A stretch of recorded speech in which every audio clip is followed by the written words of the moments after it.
का नहीं कहा थे हाँ कहा अरे ऊपर के तोड़ के लड़ी कवन का दाई दे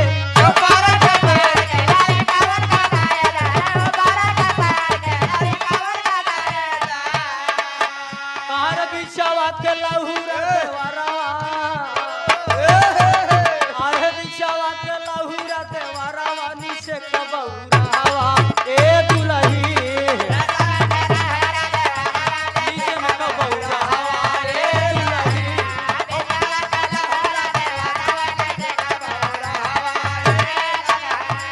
बगल में अब सौदा तनी टाइट भाई हाँ बगल में है ना भोले शंकर है बाबा कोई बात नहीं अब यार गौरा है तो हर तो भाई सही है गंगा माई बहबई करी हाँ। आइए 4 लाइन घूम गया में बा आइए गोदेव नारी नारी होती क्या है 4 लाइन कवि जी दर्शाते हैं बा बलि के जननी जगत को बनाती है नारी झोपड़ी को महल सा सजाती है नारी कभी प्रेयसी बनी के क्रीड़ा है करती प्रेयसी प्रेयसी का मतलब प्रेमिका होती है बाबा समझे चला बा कभी प्रेयसी बन के क्रीड़ा है करती अरे कभी नाज नखरे दिखाती है नारी कहीं जोड़ती टूट रिश्तों की डोरी कहीं भाई भाई में झगड़ा लगाती ये नारी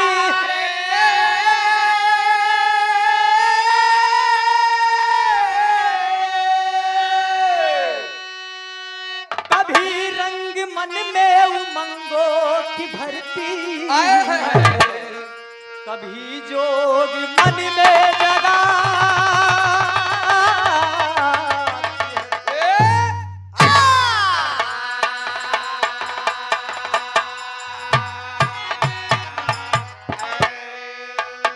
कभी रंग मन में उमंगों के भरती कभी जोग मन में जगाती है नारी नारी तो चाहे उबारी दे नारी चाहे फसाए दे रमे भगवान बा नारी की महिमा जगत में निराली है बा नारी का दर्जा नर से भी ऊंचा है इस दुनिया में एक लाइन कव्वाली का टुकड़ा कि अरे राधा के संग में कान्हा हैदर अली जुगनू साहब बोली हाय हाय हाय अरे राधा के संग में कान्हा अरे बंसी बजा रहा है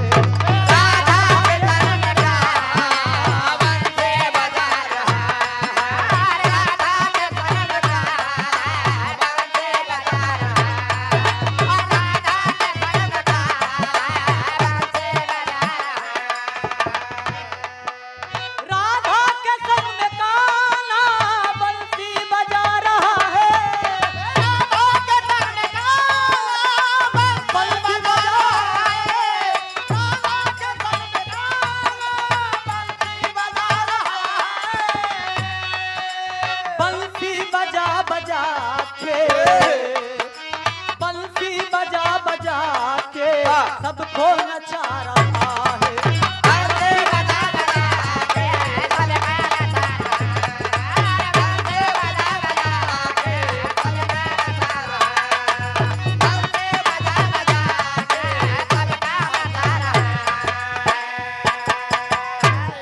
ये तो कव्वाली का भाव रहा लेकिन गाने के ऊपर गौर करेंगे अरे ऐसी कहानी सब जन को हाय अरे ऐसी कहानी सब जन को लो मैं सुना रहा हूँ ऐसे कहानी सब जन को सुना रहा ऐसे कहानी सब जन को मैं सुना रहा ऐसे कहानी सब जन को मैं सुना रहा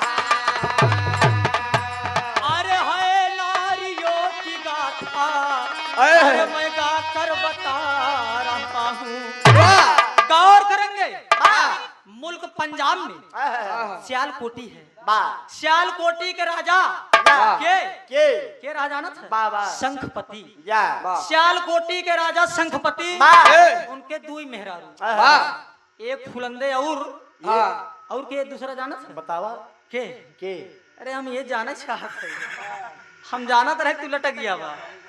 हाँ अरे वो हम समझते हैं। ध्यान दो फुलंदा फुलंदा का नाम सुने है ना। दोनों रानी रही। दो रानी राजा शंखपति के रहन बाबूजी। अब दोनों रानी हैं लेकिन दोनों रानी से कोई संतान नहीं। एक संतान है ले एक संतान बा। बताए ना ज्यादा चली वर्ष गलती हो जाता। एक संतान है सौतेला है भक्त। कौन नाम है? पूरनमल। एक बेटा है पूरनमल। गौर करेंगे महल के बाहर रहता है महल में नहीं रहता है। धीरे धीरे समय बीत रहा है। ये तो हम पीछे वाली कहानी तनी बताई दी है कि आप सब तनी समझ लिया। गौर करेंगे महाराज का मन नहीं भरा। शंखपति महाराज का मन नहीं भरा। एक और बिया कैले हैं। एक मेहरारू से मन नहीं भरा। एक बिया और कैले है फुलंदा के जीत के लिए आए।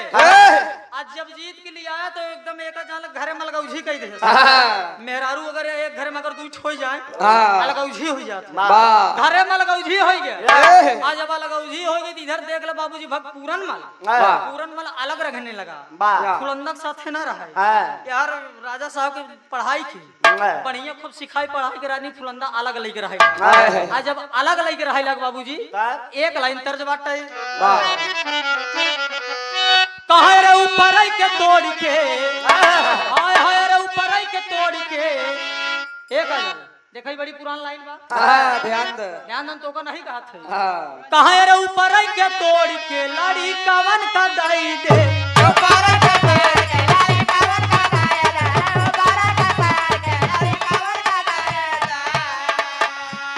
बिछावा के लहुरा देवरवा अरे बिछावा के लहुरा देवरवा नीचे कबौरावा ए दुलही नीचे में कबौरावा ए दुलही।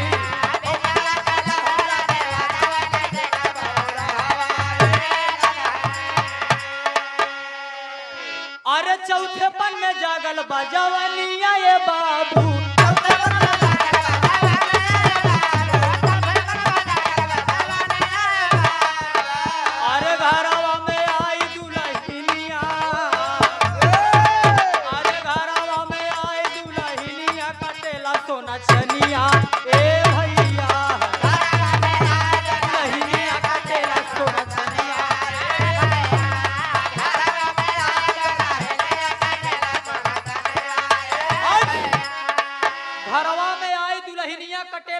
चनिया ए भैया गौर करेंगे एक दिन की बात है।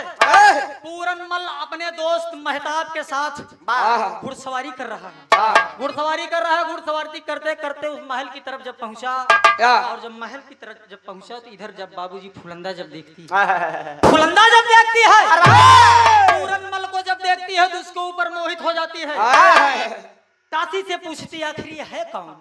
दासी बताती है कि आपका बेटा है। ये आपका बेटा है पूरनमल है लेकिन आया है बारे माँ की ममता। लेकिन अपने बेटे के ऊपर आज रानी फुलंदा गलत निगाह उठा दी है। बुलवा लिया अपने राजमहल में। रानी फुलंदा अपने दासी के भेज के पूरनमल को बुलवा ले। राजा शंखपति कहूँ गए शिकार कहूँ निकला रहन मौके से रहा नहीं है। आज अब इधर पूरनमल आई गया बड़ा देख कहानी हम बहुत छोट के बताऊ। ओकरे बाद में एक बिरहा हम अपन देव इनका बारे ध्यान दे।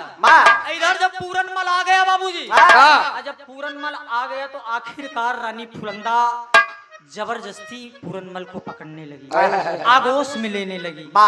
आगोश में लेने लगी। आज पूरनमल भाग रहा है कि आप तो मेरी मौसी माँ हैं। आए माँ अरे आप तो मेरी मौसी माँ हैं। मैं आपका बेटा हूँ ना। आप ऐसा काम कर रही हैं। गौर करेंगे फुलंदा ने डांट दिया।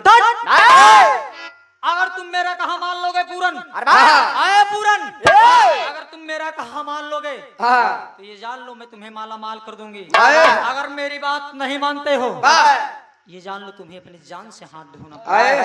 आज जबरदस्ती कर रही है बाबूजी। क्या कहना है गुरुदेव।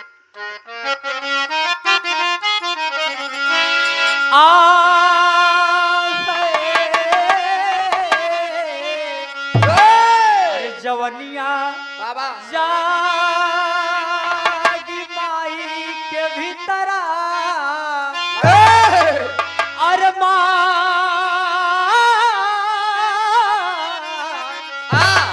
जवनिया जागी माई के भीतरा अरे भक्त पूरन अब रोई के कमने लगा कहानिया जवनिया जागी माई के भीतरा हम बर्दाश्त ठेली ध्यान ना अरे बाप रे अपने आगोश में ले लिया जब पकड़ लिया फुलंदा पूरन मल को पकड़ लिया पूरन मल छटकत बा लेकिन जबरदस्ती पकड़ दबा अरे मोरी झुलनी पे मरी के अरे आवत जियई पे लूटा अरे आवत जियई पे लूटा अरे मौज बहार आवत जियई पे लूटा मौज बहार आवत ए सारी जवानी जा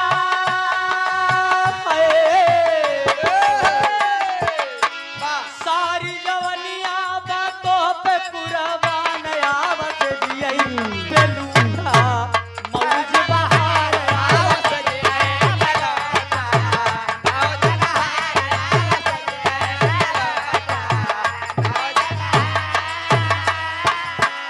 अरे जबरी करे लागी अरे वही पूरन के समनवा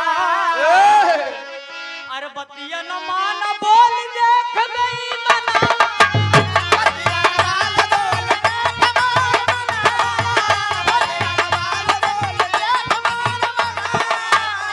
अरे तन मन से लूटा रे इज्जतिया को हमार आवत जियई पे लूटा मौज बहार आखिरकार गौर करेंगे बाबूजी इस बात को पूरन नहीं मानता इस बात को पूरन नहीं मानता है मना कर देता है कि तुम आखिर मेरी माँ हो एक बेटे का ये कर्तव्य नहीं है कि अपनी माँ की इज्जत के साथ वो खिलवाड़ करे सुना आप सब ना रानी का नाम रहा ऊपर पिंगला कितनी हरामखोर निकली वो पिंगला से कम नहीं है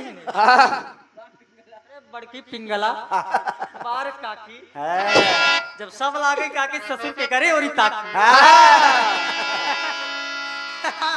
ध्यान पूरन मल आवाक आप मेरी मौसी माँ हैं आप कदाप मेरे साथ जोर जबरदस्ती नहीं कर सकते और मेरा भी ये धर्म ये कर्तव्य नहीं एक माँ के साथ ऐसा करूं पूरन मल चला गया पूरन मल चला गया लेकिन इंतिफाक की बात पूरन मल की तलवार बिस्तर पर छूट गई पूरन मल जो साथ में तलवार लिया था चला गया घोड़े पे सवार हो गए लेकिन गलती से उसकी तलवार बिस्तर पे छूट गई और इधर फुलंदा करत का बा लगी कपड़ा उपड़ा फाड़े कपड़ा यार फारत कौनो यार फारत मारे नाटक हाँ एकदम नाटक रचाई दिया कपड़ा फाड़ और के बैठ की सेज पे इतने में राजा शंखपति आई गए जब राजा शंखपति आई गए आ देखा था एकदम बाहर और छितराए एकदम उदास पहले के रानी महारानी जब उन गुस्साए तो कोप भवन में जात रहे अब ससुर कोप भवन का होता तक हम जा नहीं पाए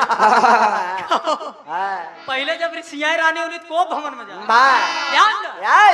आज फुलंदा ऋषिया बैठी शंखपति पहुंच गए आज जब शंखपति पहुंच गए तो कहन क्या बात रानी से सवाल कर दिए कि आपका मुखमंडल मुरझाया अरे बाप रे बाप रानी कहीं की ऐसी बात नहीं आपका बेटा पूरन मल आप उसे बड़ा सम्मान देते हैं बोलते हैं कि वो आपका बेटा है वो आपका बेटा नहीं नालायक अचानक घर में आया घर में आने के बाद मेरी इज्जत के साथ खिलवाड़ किया देखिए यही तो गजब हो गया आज फुलंदा शंखपति राजा से कह रही है कि आपका बेटा पूरन मल घर में जबरदस्ती घुसने के बाद मेरी आबरू के साथ खिलवाड़ किया मेरी इज्जत लूट के चला गया गौर करेंगे राजा को विश्वास नहीं हुआ राजा को विश्वास है कि हमारा बेटवा पूरन आज्ञाकारी है मेरी बातों को मानता है जब विश्वास ना हुआ वही रानी जो पूरन मल की तलवार छुटी रही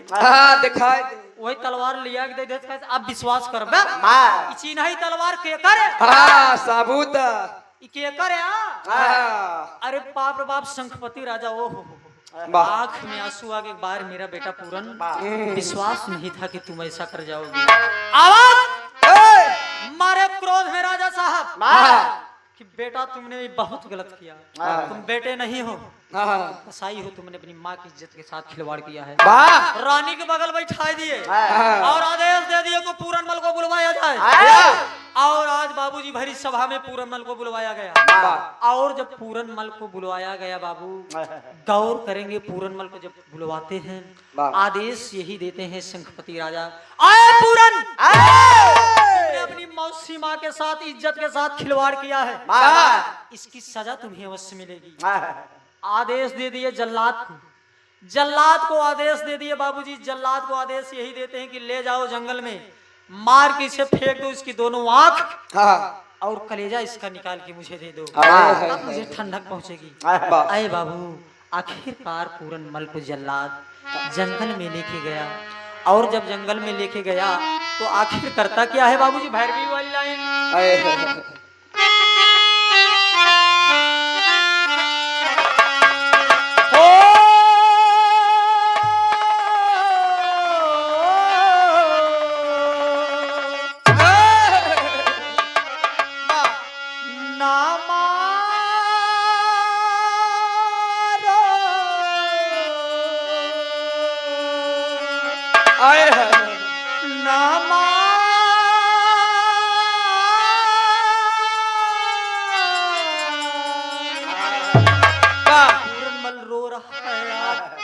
जल्लाद के सामने यही कह रहा है क्या, ना मारो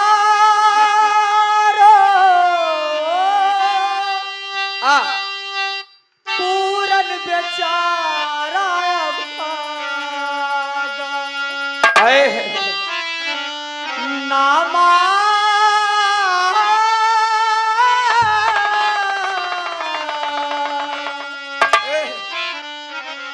मैया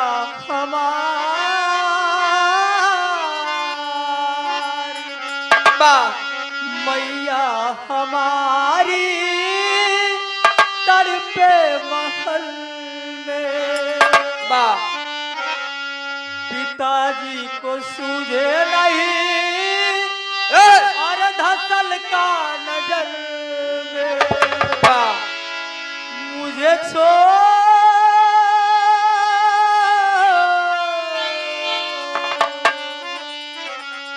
मुझे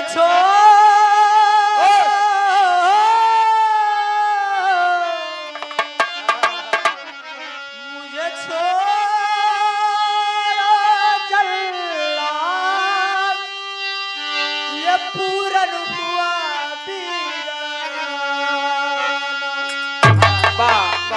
और पूरनमल रो रहा है जल्लाद के सामने। लेकिन गौर करेंगे बाबूजी, शंखपति राजा की आदेश मान के आज जल्लाद पूरनमल की दोनों आंखों को निकाल लेता है।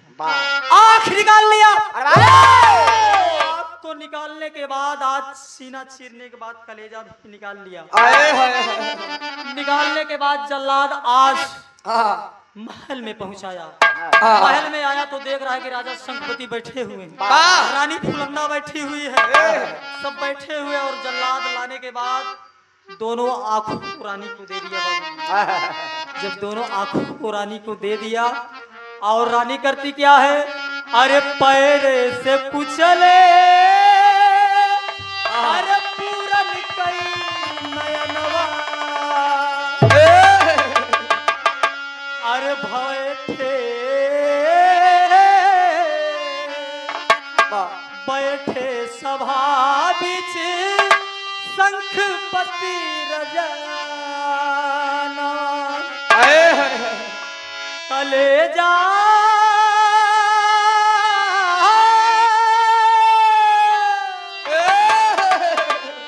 कलेजा, अरे रख दिया ले राजा के समनवा, और दोनों आँख को जब रानी फुलंदा को देता है बाबू, गौर करेंगे, रानी फुलंदा दोनों आँख को लेने के बाद अपने पैरों से कुचल दिया। हरामखोर पूरनमल के दोनों आँखों को अपने पैरों से कुचल दिया, और कलेजे को चीर के जब ये जल्लाद लाया, राजा के सामने रख दिया, तो राजा को तनक भी दया नहीं आया। हाय हाय। रानी के जंजाल में फंसे हैं बाबूजी। वाह गौर करेंगे, समय यही बीतने लगा। हाय।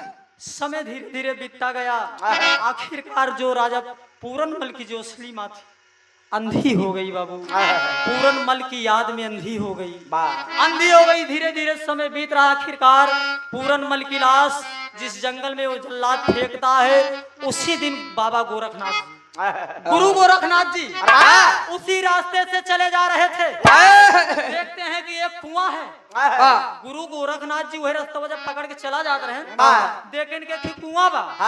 जब कुआं में देखते हैं कि एक लाश है, जब उस लाश को निकालते हैं तो एकदम ताजी लाश। आभास हो गया कि ये लाश ताजी लाश है।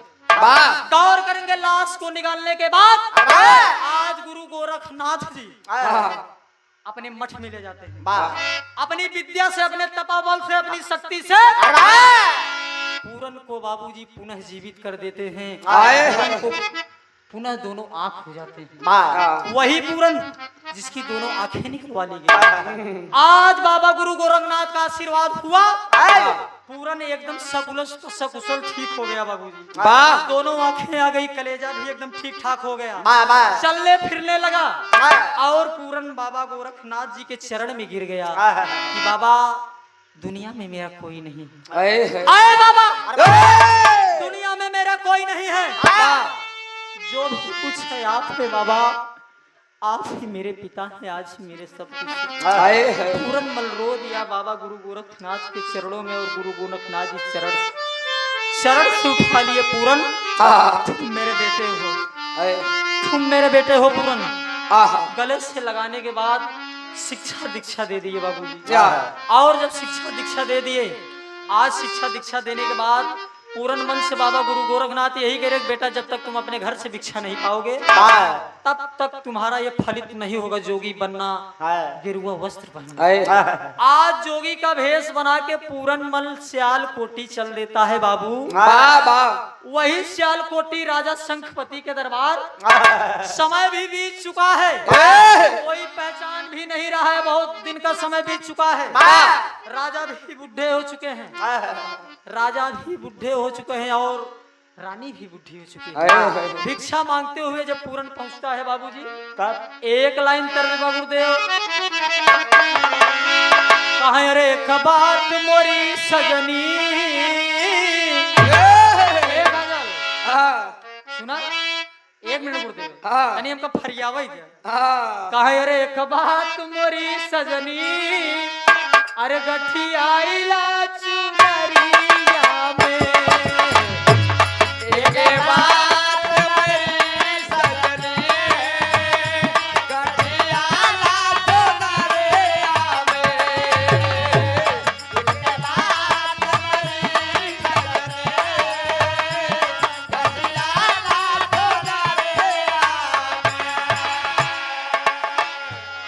एक बात मोरी सजनी, गठिया चुनरिया में, अरे बिना पैसा के बिकी गई। इतना पगली घमंड जिन करा था, सब कुछ ही छूट गया है। कब भैया, अरे बिना पैसा के बिकी गई, अरे माया कई बजरिया में, बिना पैसा के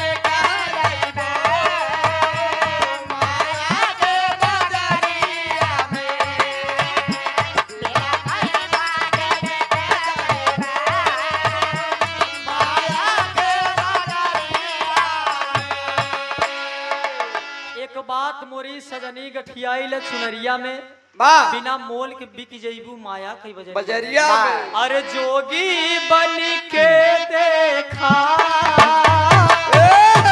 जोगी बन के देखा, चले अपनी नगरिया में, जोगी बन के देखा, चले अपने नगरिया में,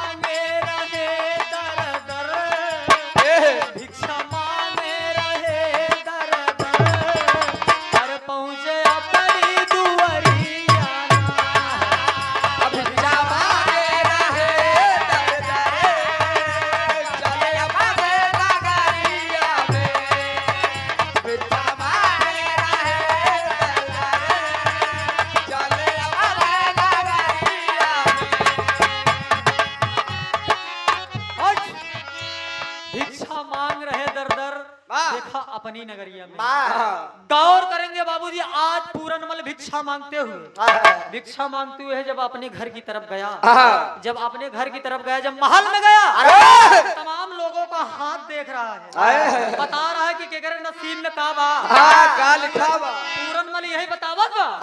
इतने में रानी फुलंदा दौड़ पड़ी कि बाबा जी तनी हमारा देख ले काजल, आजकल तनी साधु महात्मा तनी जटाई वाले ज्यादा ठहरा देखे को हाथ हो जिन देखा रहे हमारे नहीं बौरा हवाई बताई समझो अनमाइल छई बहुत परेशान हो रहा समझो ध्यान ना आज पूरनमल हाथ देखा था अब फुलंदा दौड़ के गए बाबा जी तनी हमरो देख ले तनी हमरो हथवा देख ही दे। गौर करेंगे बाबूजी, पूरनमल कहा तू रानी तोहार हाथ का देखी है, जाए तू अपन हाथ जिन दिखावा, हम तोहार हाथ ना देखा। अरे बाप रे बाप, पूरन कहा था अगर हम तोहार हाथ देख के बताई दे भाई तोरे विषय में बताई दे तो राजा साहब हमका जान से मार देंगे, राजा साहब मुझे जान से मार देंगे, तोरे विषय में सही बताई दे। अरे बाप रे बाप, राजा साहब अवाक हो गए, नहीं जो भी बात है तुम बताओ, मैं तुम्हें प्राण दंड नहीं दूंगा। गौर करेंगे आखिरकार रानी फुलंदा का हाथ पकड़ के रानी अंबा का बेटा वो फुलंदा ओ पूरनमल रहा, आज वही पूरनमल हाथ जब देख रहा है तो जब फुलंदा का हाथ देखा तो कहा तो राजा साहब आपके सामने हम इनका हाथ देखा थे, आपके सामने इनका हाथ हम देखा थे। राजा साहब यही कहा थे कि बतावा कब हमारे लड़कियां कहे नहीं भाई, राजा साहब सवाल कर दें खतवा देख बतावा हमारे लड़कियां कहे नहीं भाई। और जब पूरनमल हाथ देखे ला कहे राजा साहब लड़कियां आपके नसीब में रहा, बेटवा आपके नसीब में रहा, लेकिन ये आपके रनियवा अरे फुलंदा आपके बेटे को मरवा दिया, आखिर आपका वो बेटा ही था ना। अवाक हो गए राजा साहब, सवाल कर दिए साधु से क्या बात कर रहे हो तुम, कौन मेरा बेटा, कहाँ का बेटा, कौन मेरा बेटा। आखिरकार पूरनमल को तो पहचान नहीं रहे। पूरनमल कह रहा था कि मैंने कहा था ना प्रभु कि आप बात को बर्दाश्त नहीं कर पाएंगे।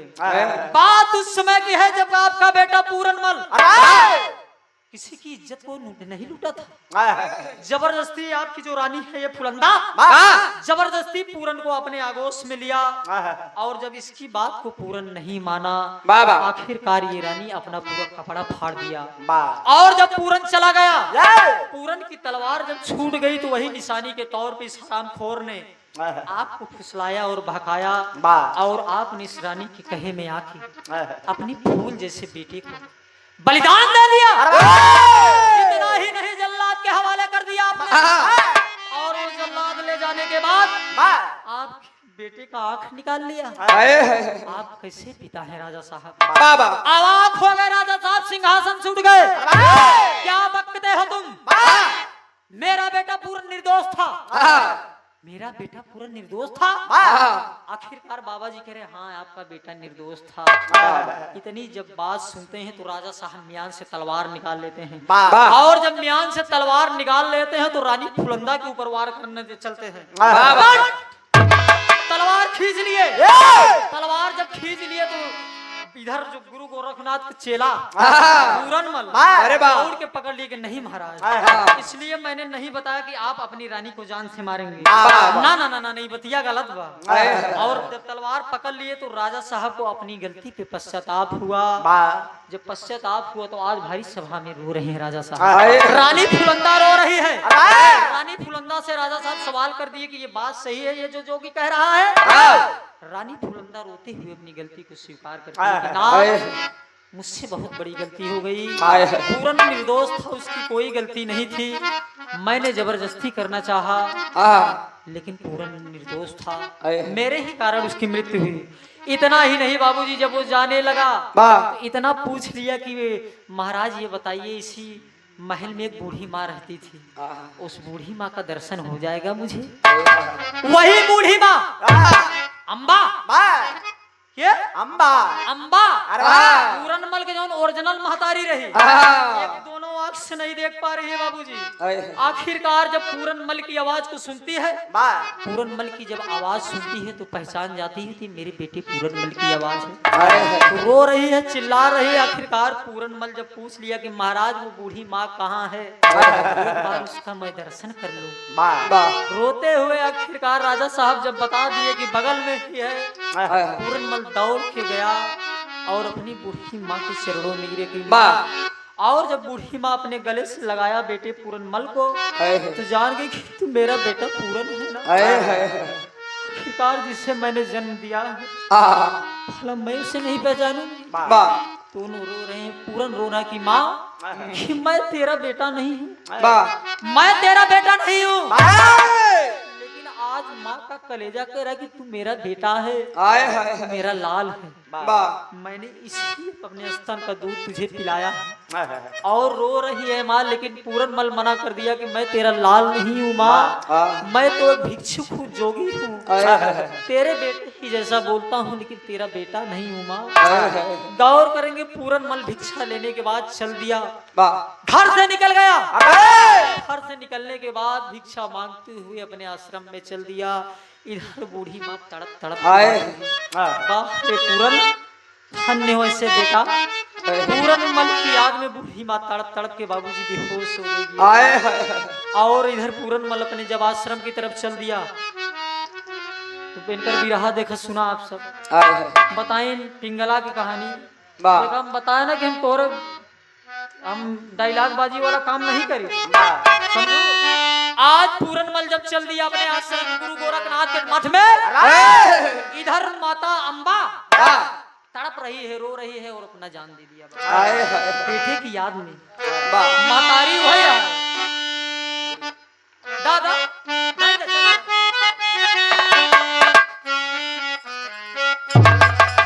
यार मैंने तुझे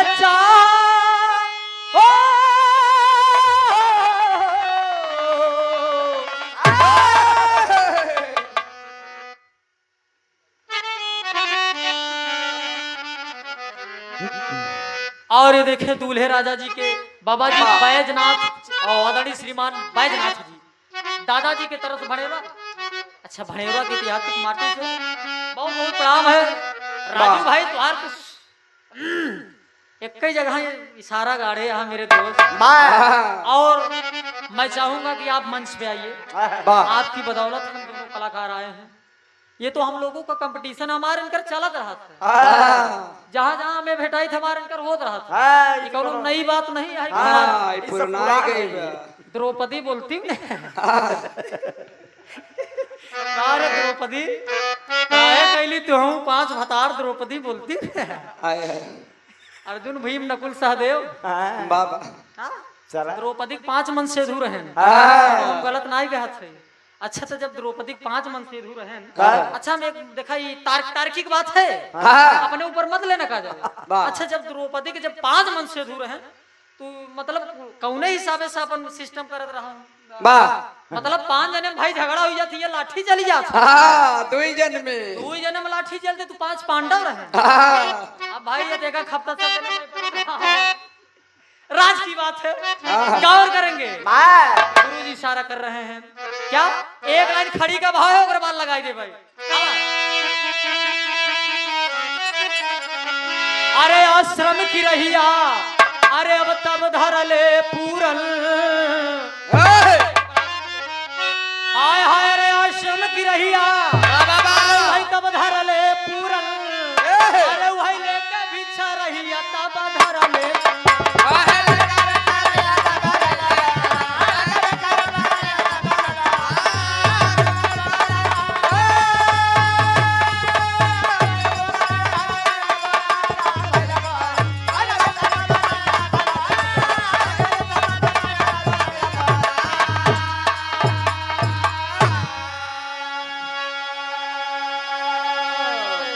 राजेश चमन गुरु राम कुमार सबने मिलके ज्ञान बताया। अरे रोहित जे तो से अब मिली पहाड़ पढ़ाया हो, टंगरिया तोहरा भाई एक दिन अरे बाबा बाबू वाली टेरी छोड़ दे बाबू, अब माना जाओ। ठीक है, कोई बात नहीं है। वाह। विरह मेरा यही समाप्त है। छोटी सी कहानी रही, सामाजिक कहानी रही। आए हैं। उम्मीद है कि आप सबको आनंद भी आया होगा। बाबा और एक दो तर्ज का नमूना ले ले। अगर ये यही थम गाऊ, अगर तू 12 बजे दिन तक गाऊ, हम 2 बजे दिन तक गाऊ, मां कसम हम जाब ना। तू जितना लड़बू हम लड़ब, आ टांग धे घिसियाऊ शामसी हमार मोहन वो सब छोड़ ही दे। हाँ? हंसी मुझे भी आता है, रस मुझे भी आता है। मेरा पाला हुआ मुन्ना मुझे आंखें दिखाता है। क्या बात है। जिसे मैंने पाला आज मुझे ही टारगेट कर रहा है। आगे हमारा ही नहीं चला ही खाना। माँ कसम अभी करी चल दे, अगर हमको परेशान करूँ। हाँ चाहिए अंच मंच चाहे झूलिन जाओ। हाँ आवा गुरुदेव।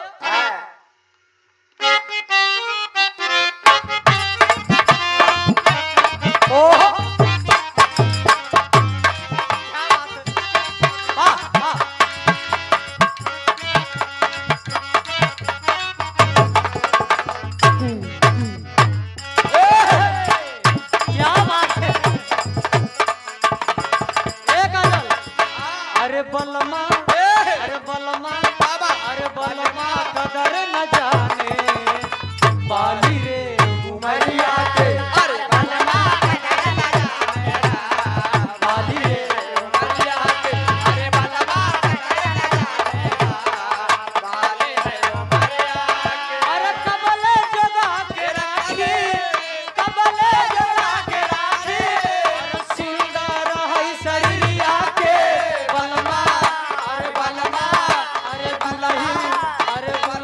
कदर न जाने बाली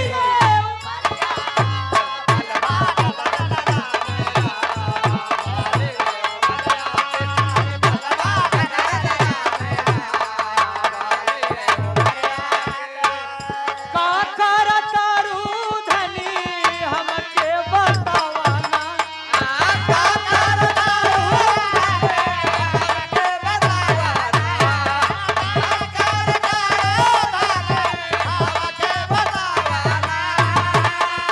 दिल ले गया,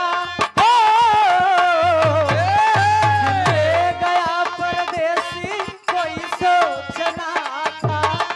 दिल ले गया परदेसी कोई सोचना था। क्या होगा होगा होगा मेरा सोचना। क्या होगा होगा होगा मेरा सोचना था। क्या होगा होगा होगा हाय हाय हाय हाय हाय हाय। अरे कसम से मोरी भौजाई लागेलू। अभी हम देखा बंद करत थी, लेकिन एक छुआई के बंद कर। अब बोलबू तो हमहू बोलब। हाय हाय हाय अरे कसम से मोरी भौजाई लागेलू। ए काजल मोरी भौजाई लागेलू। अरे तो चाप अब झरी जाई औ हाय मोरी भौजाई लागेलू। चाप अब झरी जाए भाई भौजाई लागेलू। चाप अब झरी जाए भाई भौजाई लागेलू। हमर भौजाई लागेलू। हमर भौजाई लागेलू। चाप अब झरी जाए भाई भौजाई लागेलू। चाप अब झरी जाए भाई भौजाई लागेलू। ओ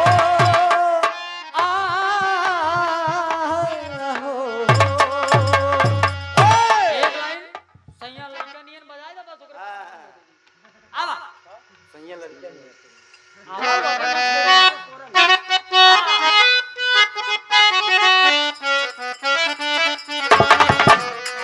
आज जब छांट के लगत तो एक लाइन काहे भी बच गया।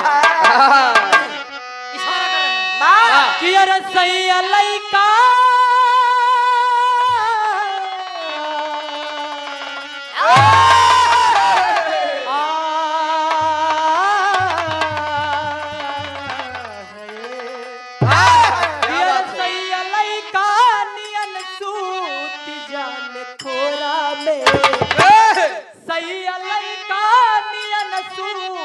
जाल कोरा में दिया के अजोरा में ना सैया लड़का मेरा सैया जाल कोरा में दिया के अजोरा में ना सैया लड़का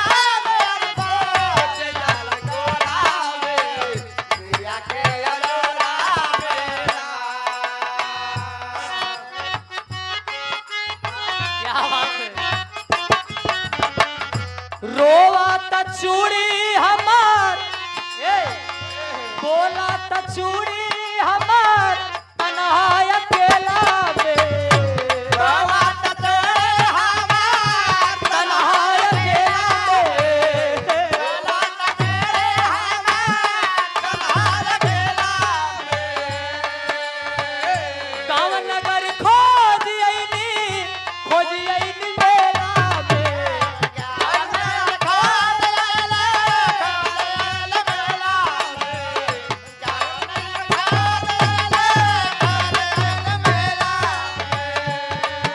बोला त चूड़ी हमार तन्हाई अकेला में गाँव नगर खोज आईनी मेला अब तो मुश्किल हुआ रहना जाना ओ साजना हो आ जाना ओ सजना आ जाना ओ सजना।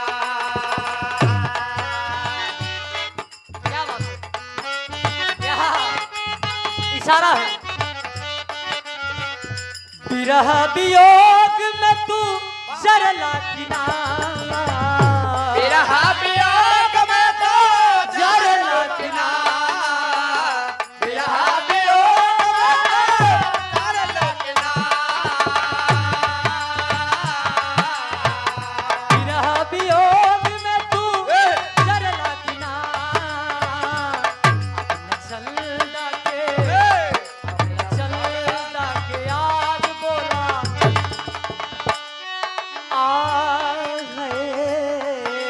अपना चलदा के याद बोला हो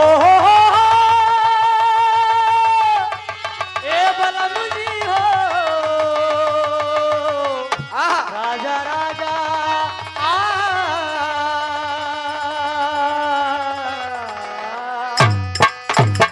अपना चलदा के याद बोला करला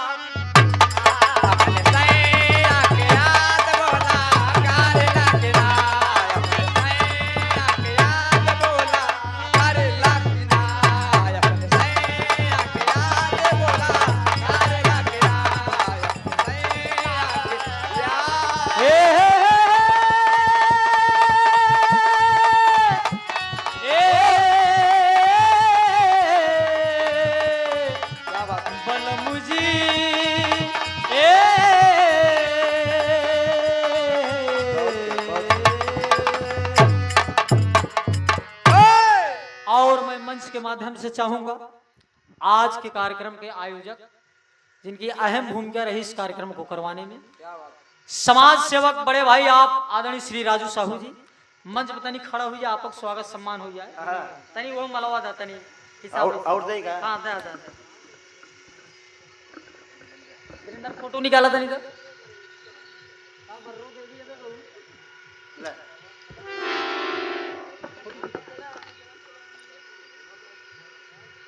हमारा गोछवा लड़का बहुत एक दिन का हमारे रहेगा हां भैया लड़का गोछवा बका लड़का गोछवा है का हमारे वाली का हां ये हमारे ये ना दे सामने ले ले नीचे नीचे सही रे डिजाइन बढ़िया जान मसला चल और बाहर से लेकर जा गुरु जी और अगले पूरा आवे हमरो ना चंगूर ज्ञान का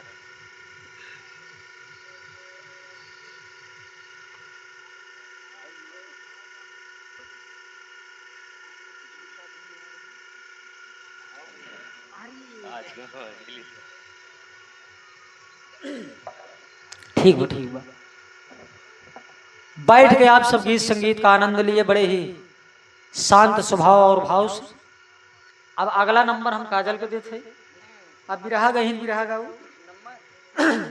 हाँ नंबर भाई मोबाइल नंबर नहीं देते गावाई वाला नंबर देते अब गए ही त्योहारों से गाऊ बाकी लोकगीत गए भाई लोकगीत गाऊ क्योंकि समय भी हो चुका है सुबह की बेला भी है और जैसी आपकी इच्छा। और शकुनी मामा तो उठिन गए हैं तो ओका तो वहाँ नैनी पुले तक हम खदेरा जब उन्हें पत्तल में खाया वही से कहा दादा काका काका हमारे साथ इतना बड़ा छल सबसे बड़ा छल तो करी मालूम बा जब हम हॉस्पिटल से निकल का वीर रस गावत तो का निकुआ काट ले माई कसम छल नहीं